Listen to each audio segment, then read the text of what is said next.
நான் சேலஞ்ச் பண்றேன் அண்ணாமலையை, என் பேர்ல கேஸ் போடுங்க. ரைட்டா?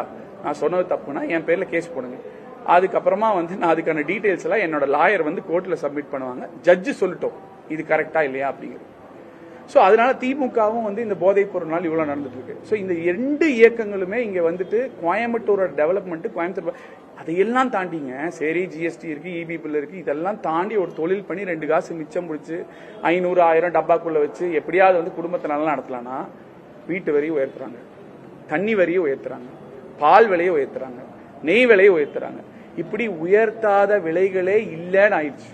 இப்ப ரீசெண்டா ஒரு இண்டஸ்ட்ரியல் அசோசியேஷன் பேசும்போது என்ன சொன்னாங்கன்னா, இயூசியா எஸ்யூசின்னு ஏதோ ஒரு சார்ஜ், அதாவது டாக்ஸ் எத்தனை ஸ்கொயர் ஃபீட் இருக்கோ டாக்ஸ் கட்டுறதுக்கு முன்னாடியே அந்த எஸ்யூசி அப்படின்னு சொல்லி ஒரு சார்ஜ் கட்ட சொல்றாங்களா. இது முன் அறிவிப்பே கொடுக்கலையாம். அவங்க சொல்றாங்க ரொம்ப சிரமமா இருக்குங்க, எங்க தொழில் எல்லாம் ரொம்ப இதா போயிட்டு இருக்குன்னு.